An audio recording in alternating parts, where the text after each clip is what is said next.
Kami silakan. Baik, terima kasih rekan-rekan media atas waktunya. Mohon maaf ini short notice ya, mendadak karena kami pandang sangat penting. Jadi di sini hadir Bapak Deputi Meteorologi beserta Kepala Pusat Meteorologi Publik ya. Mungkin hadir juga Bapak PLT Deputi Modifikasi Cuaca hadir di sini.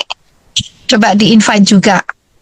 Nah, perlu kami sampaikan bahwa sejak rilis atau siaran pers yang terakhir dikeluarkan BMKG pada tanggal 7 Maret 2024 yang lalu, siaran pers tersebut mengenai potensi hujan sedang hingga lebat, bahkan dapat mencapai ekstrim, yang dapat hingga 14 Maret 2024 di berbagai wilayah Indonesia sebagai akibat signifikan dinamika atmosfer yang meningkatkan potensi cuaca ekstrim.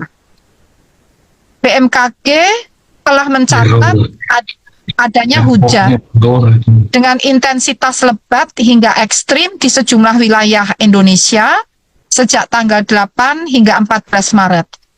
Hujan dengan kategori sangat lebat terjadi di wilayah Papua Barat atau Nabire mencapai 101,4 mm per hari, dan di Sulawesi Selatan Maros mencapai 102,9 mm per hari.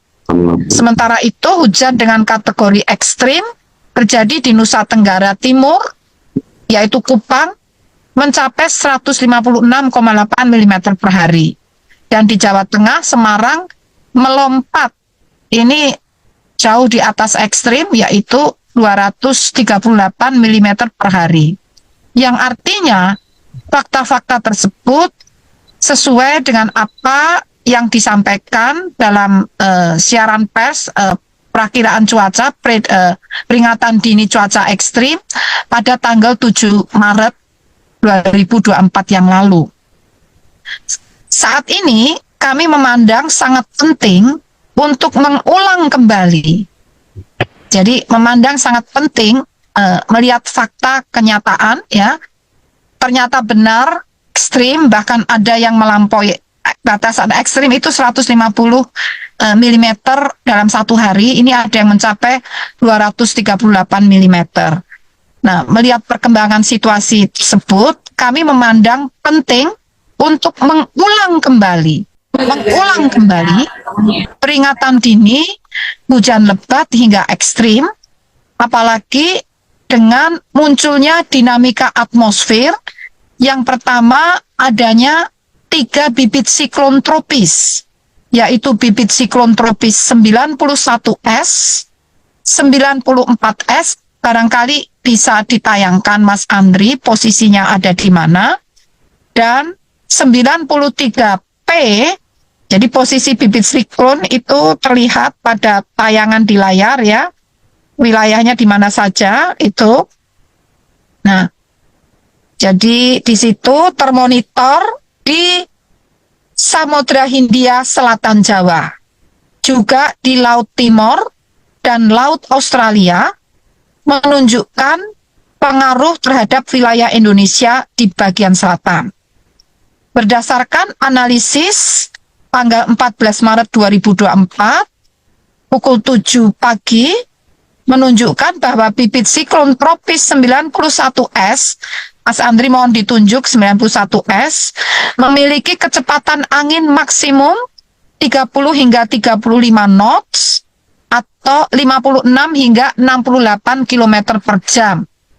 Tekanan udara di pusat sistem sebesar 99, saya ulangi, tekanan udara di pusat sistem sebesar 994 hidropascal, ya, pergerakan ke arah tenggara, dan peluang untuk menjadi siklon tropis pada kategori sedang hingga tinggi dalam 24 jam ke depan. Artinya, dalam 24 jam ke depan, potensi semakin menguat atau semakin kencang kecepatannya itu cukup tinggi.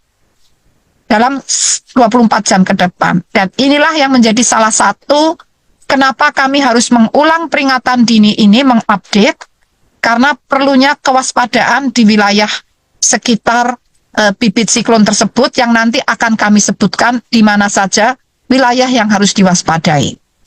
Yang kedua, bibit siklon tropis 94S memiliki kecepatan angin mencapai 28 hingga 37 km per jam.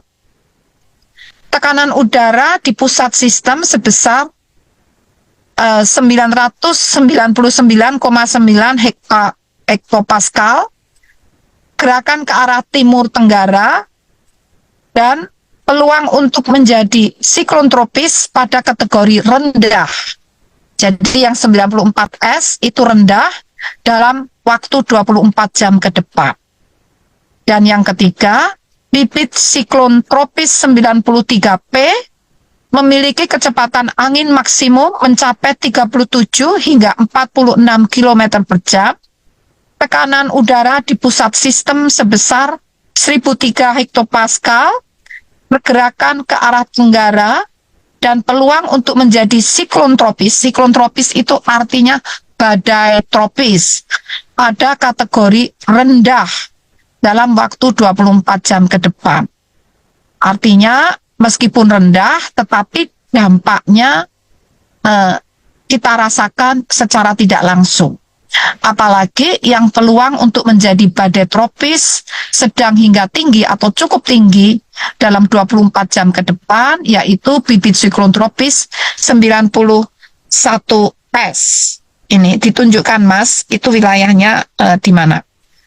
Oke, selanjutnya juga pada waktu yang sama, aktivitas Madden-Julian Oscillation serta fenomena gelombang Kelvin dan Robbie ekuatorial masih terpantau dan diprediksi aktif di wilayah Indonesia saat ini hingga beberapa hari ke depan. Sebetulnya sudah sejak beberapa hari lalu, sesuai peringatan dini yang kami sampaikan sebelumnya, dan memang terjadi sudah sejak beberapa waktu yang lalu, dan masih akan berlanjut hingga beberapa hari ke depan.